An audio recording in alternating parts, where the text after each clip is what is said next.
हाँ भाई चलो, तो लास्ट में क्या बात कर रहे थे हम लोग? हमने एक इक्वेशन निकाला था Ni equal to alpha e की power minus k beta Ei, और हमने बोला था कि जैसे जैसे ऊर्जा का मान बढ़ेगा, ऊर्जा अवस्था में कणों की संख्या चरघातांकी रूप से क्या होती जाएगी?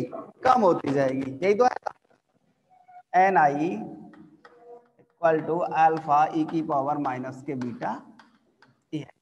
ठीक है। अच्छा, अब अपना काम है अल्फा बीटा के मान निकालना। ये दो काम है अपने पास। चलो सबसे पहले अल्फा का मान देखो, अपने पास क्या दे रखा है? Ni equal to alpha e की पावर माइनस के बीटा। अपन क्या करते हैं, इसके दोनों तरफ समेशन लगाते हैं। आता यहाँ summation Ni equal to alpha e की power minus k beta.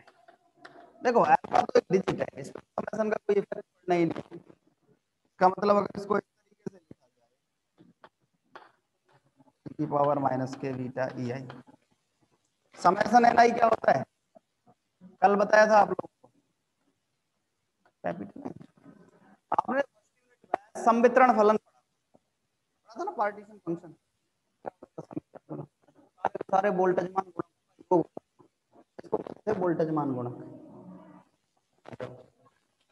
Summation e की power minus k beta Ei equal to Z, ठीक है, संवितरण फलन एन अल्फा जेड। इसका मतलब अल्फा का वैल्यू हो गया एन। एक तो हो गई ये बात, ठीक है। इसका मतलब Ni का वैल्यू क्या है? Ni is equal to N upon Z e की पावर माइनस के बीटा, ठीक है। बोलो सबको क्लियर? आवाज क्लियर नहीं आ रही है सर, वॉइस क्लियर नहीं है सर, आपकी आवाज क्लियर नहीं आ रही है, अटक रही है आवाज। ये मैडम आवाज क्या हो गई? आवाज हो गई आ रही, देखना इसमें तो कुछ नहीं है। आ रही है आवाज? आपको तो आएगी, ये क्या मतलब है?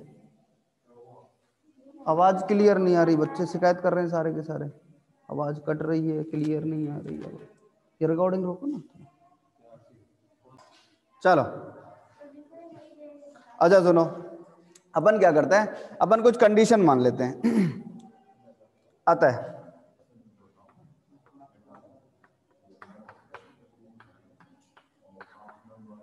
किसी कला कोष्ठिका में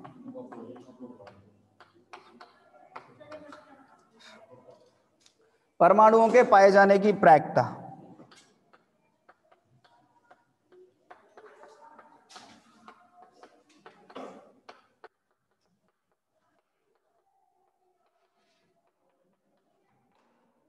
अच्छा देखो, अपन प्रायिकता निकालते हैं, उसके लिए क्या करते हैं, जैसे किसी अवस्था में कणों के पाए जाने की अगर प्रायिकता निकालो तो उस अवस्था में अणुओं की संख्या बटे कुल संख्या।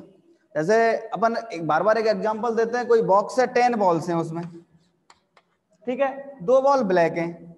आप ब्लैक बॉल की प्रायिकता निकालोगे तो कैसे निकालते हो? अगर मुझे किसी आईवी कला कोष्ठिका में परमाणुओं के पाए जाने की प्रोबेबिलिटी चाहिए, प्रायिकता चाहिए, तो मैं कैसे निकालूं?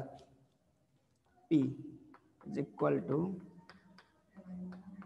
Ni ओवर N कर लूं, काम चल जाएगा?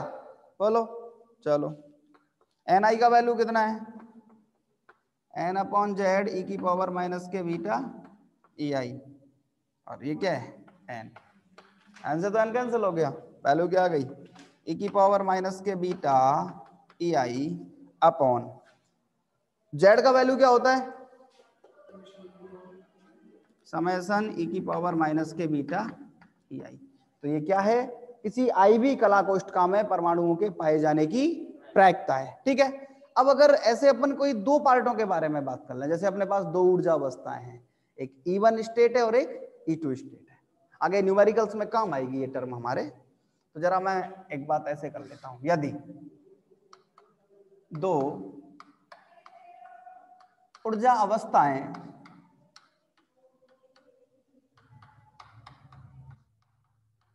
E1 तथा E2 हों। मेरे पास दो एनर्जी स्टेट हैं, एक E1 एनर्जी स्टेट है और एक, क्योंकि एनर्जी पे डिपेंडेंसी तो है, प्रोबेबिलिटी की डिपेंडेंसी किस पे? ऊर्जा पे। तो ऊर्जा की दो अलग अलग अवस्थाएं ले लेते हैं, ठीक है।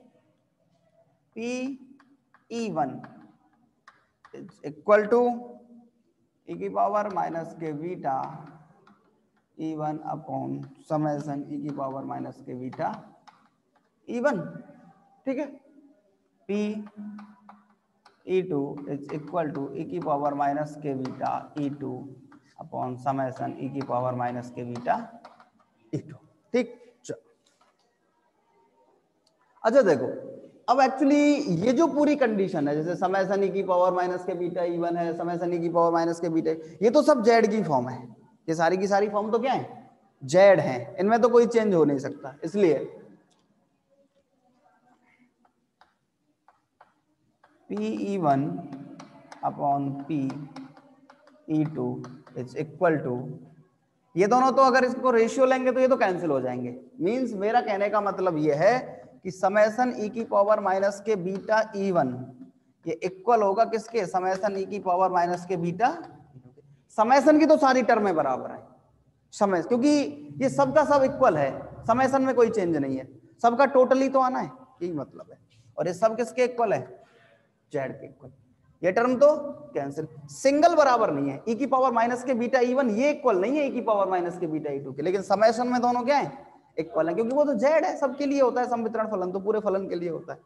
इसका मतलब वैल्यू क्या आ जाएगी? e की power beta E2 minus E1। Numerical में काम आएगी ये टर्म हमारे, हमें ऐसे दे देगा, एक वर्ड बोलेगा, अगर मान लो दो ऊर्जा अवस्थाओं की आपेक्षिक प्रायिकता दे देगा, ये आपेक्षिक प्रायिकता है, तब आपसे या तो बीटा का वैल्यू पूछ लेगा या आपसे ऊर्जा अंतराल के बारे में बात कर लेगा कि दोनों ऊर्जा अवस्थाओं का ऊर्जा अंतराल कितना है। अभी आगे न्यूमेरिकल करेंगे, ठीक है। तो ये सर जी आपके पास बात हुई अल्फा के वैल्यू की। अल्फा का वैल्यू होता है n/z, उससे अपन ने ni का वैल्यू डिफाइन किया एक तो, और फिर उसी से हमने किसी आयंत कला कोष्ठका में परमाणुओं के पाए जाने की प्रायिकता निकाली। ये तो आयंत कोष्ठका में, या फिर अगर कहें कि आईवी कला कोष्ठका में परमाणुओं की संख्या है। अगर आईवी कोष्ठका के परमाणुओं की संख्या से वो कुल संख्या से भाग दे दें तो प्रायिकता ही तो मिलेगी, यही तो अपन कर रहे थे ऐसे, ठीक है। चलो जरा देखो एक बार की, फिर अपन आगे बात करते हैं।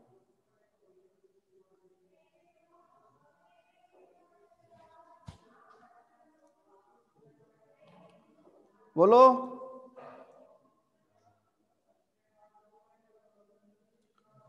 आ गई बात समझ? आ गया, चलो आगे बात करते हैं। आगे बात करें? अच्छा सुनो, अब अपन बात करेंगे बीटा के वैल्यू के बारे में। अल्फा का वैल्यू तो अपने काम चल गया।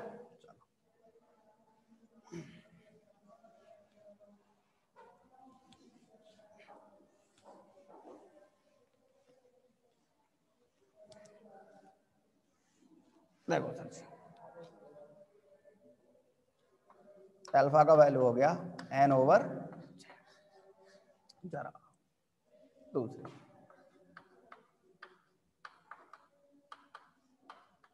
बीटा के मान के बारे में बात करते हैं। ये क्या कहता है, माना किसी गैस को नियत आयतन V पर dq ऊष्मा दी जाए। अच्छा देखो, नियत आयतन का मतलब क्या है? नियत आयतन का मतलब है कि हमारे पास जो पात्र है जिसमें गैस भरी हुई है, तो गैस का जो आयतन है वो पात्र के आयतन के बराबर होगा। तो सिंपल सी बात है, जितनी गैस होगी उतना ही पात्र का क्या होगा? आयतन होगा। या अगर अपन कहें कि गैस के आयतन और पात्र का आयतन बराबर है, इसका मतलब आयतन तो कांस्टेंट है, इसलिए हमने उस वर्ड को नियत आयतन पर बोला है, ठीक है। अगर उसको क्या दी जाए? dq ऊष्मा दी जाए, तो ऊष्मागतिकी का जो फर्स्ट लॉ है क्या कहता है? ये होता है dq equal to du plus p dv। अगर v नियत है तो इसका मतलब dv 0 है, इसका मतलब dq इक्वल टू क्या आ गया d। एक तो ये बात, चलो। अच्छा दूसरी बात अपने पास और क्या होता है, सेकंड लॉ क्या कहता है, dq इक्वल टू TdS कहता है, इसका मतलब TdS इक्वल टू अपन du लिख सकते हैं या ds इक्वल टू, ये कुछ चीजें ऐसी हैं जो हमें आगे बार बार काम में आएंगी, अपन एंट्रोपी निकालेंगे उससे। चलो एक और टर्म वो कहता है यदि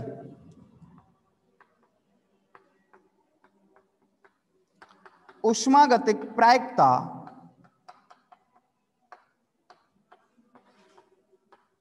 ओमेगा हो, हमने कल डिफाइन की थी उष्मागतिक प्रायिकता, ठीक है। चलो तब लॉग ओमेगा का वैल्यू निकला था हमारे पास minus k summation log N I delta N आई, शायद यही वैल्यू निकला था लास्ट में हमने जब एक समीकरण यूज किया था।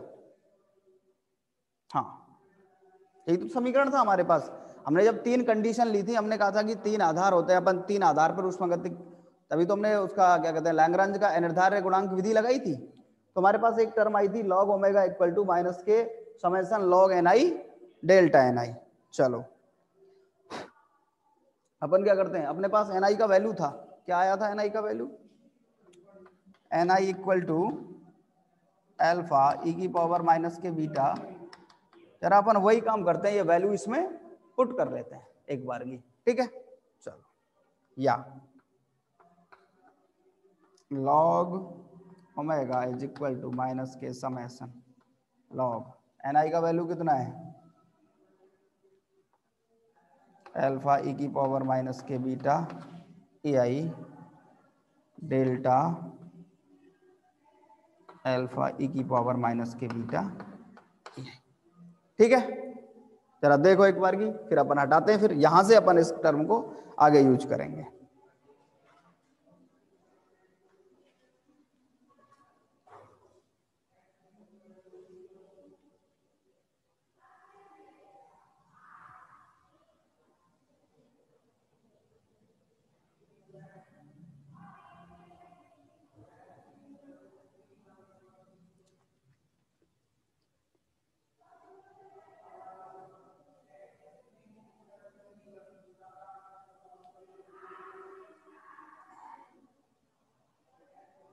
एक मिनट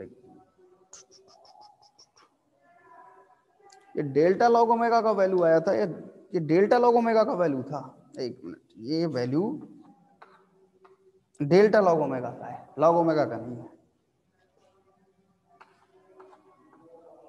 ये थोड़ी मिस्टेक है। Delta log omega equal to minus k log alpha e की power minus beta E I delta alpha e की power minus k beta E I, ठीक है।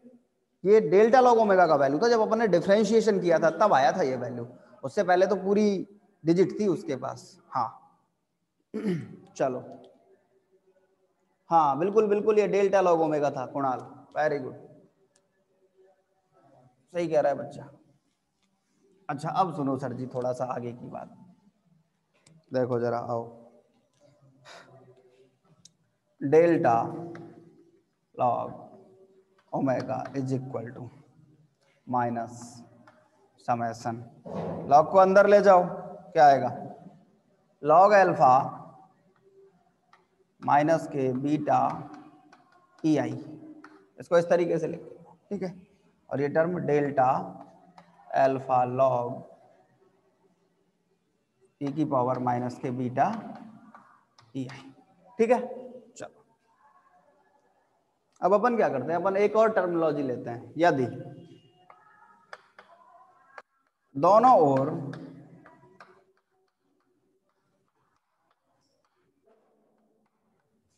वोल्टेज मान नियतांक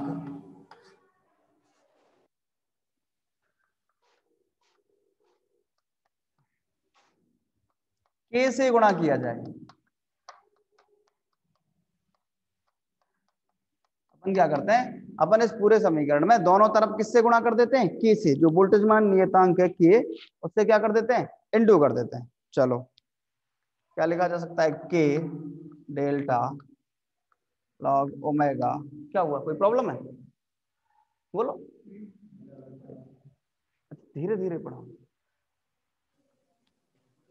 इट्स इक्वल टू माइनस के, चल ठीक है, के बता दिया करो यार मेरे को, ऐसे पता तो चलता नहीं, log alpha minus k beta E I delta alpha e की पावर माइनस के बीटा।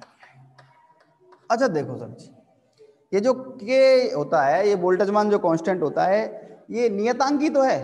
अगर इस नियतांक को मैं डिफरेंशिएशन के अंदर भेज दूं तो क्या प्रॉब्लम आएगी, तो प्रॉब्लम थोड़ी, वो तो उसके अंदर चला जाएगा। चलो या delta k log omega is equal to minus k summation k log alpha minus k beta E I, ठीक है, डेल्टा अल्फा ई की power minus k beta E आई।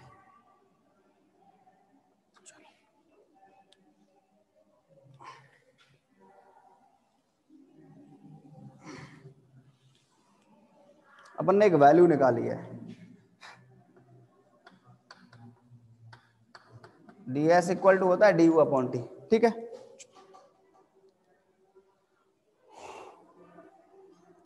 अब अपन एक और काम करते हैं, और वो छोटा सा काम क्या है, delta k log omega is equal to, इसको ऐसे लिख देते हैं, minus k summation k log alpha beta E I delta N I, तो वापस से ऐसे ही लिख दो।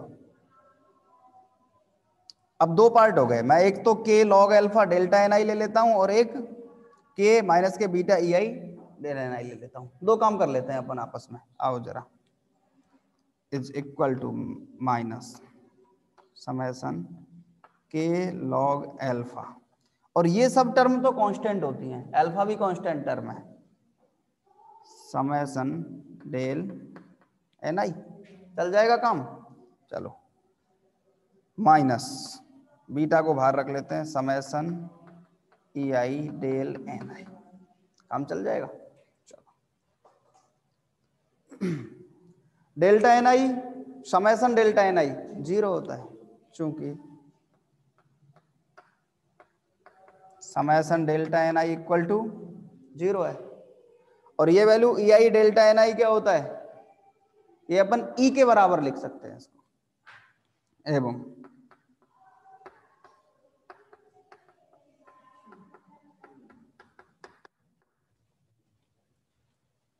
डेल्टा इक्वल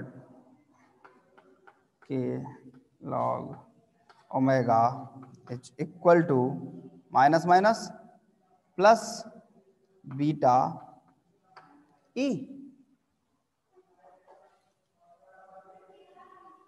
चलो या फिर इसको थोड़ा सा चेंज करके, इसको थोड़ा सा और चेंज करो, ये वैल्यू अगर डेल्टा एन आई की टर्म है तो ये डी ई होना चाहिए, ई आई एन आई अपने पास ई था, शायद ई आई एन आई था ना अपने पास, ई आई एन आई, इसको अपन ने ई लिखा था। अच्छा इसका मतलब ये था, समेशन ई आई एन आई ये ई था, और summation E I del N आई, इसको डी ई लिखा जा सकता है, इसको तो डी ई लिख सकते हैं अपन किसी ऊर्जा अवस्था के लिए, तो इसको आप डी ई से चेंज करो तो ज्यादा ठीक लगेगा। और इसको एक्चुअली सर जी एक सिस्टम होता है, देखो वो सिस्टम यहाँ जब चेंज होगा इसको अपन डी यू मानेंगे, ये जो वैल्यू है इसको अपन क्या कह देंगे, डी यू। रीजन ये है कि जो समीकरण होता है D Q equal to, normally इस तरीके से भी लिखा जाता है D E plus P D V, यही होता है, ऐसे भी लिख सकते हैं उसको। अगर इस समीकरण को डी ई के रेस्पेक्ट में लिखें तो ये value D E upon T हो जाएगी नॉर्मली, और इसको मैं क्या लिख सकता हूं, डी ई लिख सकता हूं। वो नोटेशन है उसका, ये आंतरिक ऊर्जा है।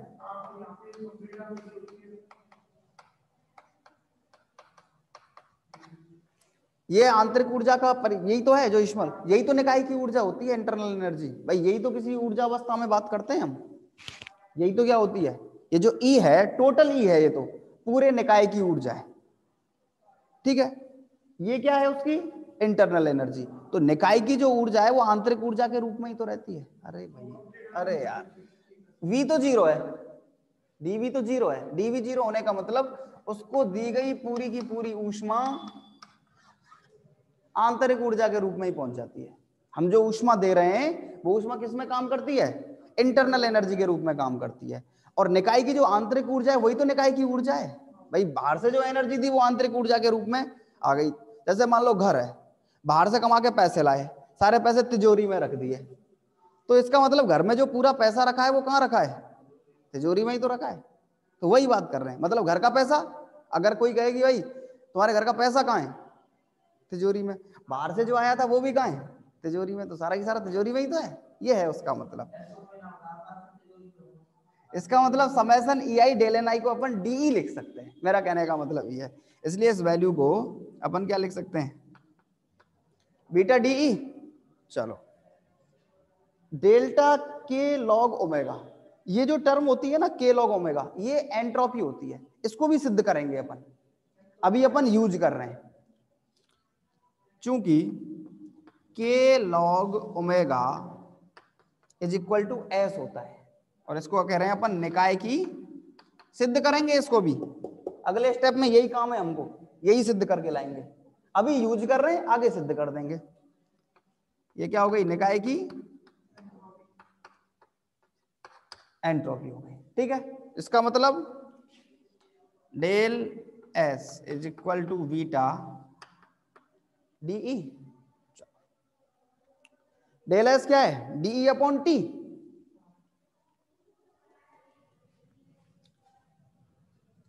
यार कुछ और रह गया है, के रह गया है इसके साथ वाला। हाँ बार बार यही मेरे ध्यान में आ रहा है कि कुछ तो रह गया है। अब ठीक है ना। हाँ इसका मतलब डेल एस का value D E upon T equal to k beta D E. इसका मतलब बीटा का वैल्यू आ गया 1 अपॉन, पहले हमने यूज किया था बीटा का वैल्यू, अपन बार बार 1 अपॉन के टी यूज करते हैं ना, वो ऐसे सिद्ध होके आता है। और इसको बीटा को अपन एक वर्ड बोलते हैं, इसको ऊष्मागतिक प्राचल कहते हैं। इसको क्या कहते हैं अपन,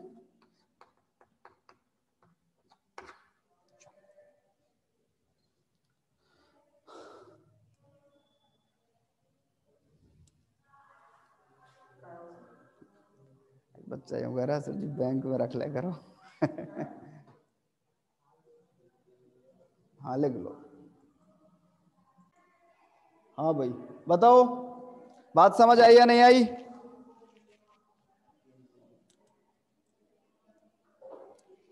आगे बात करें।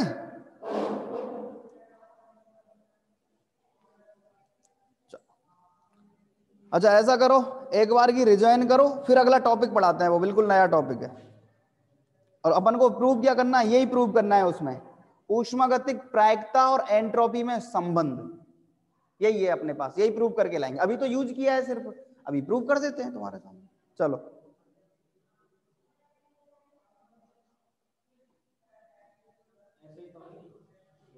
हाँ ये एंट्रोपी है।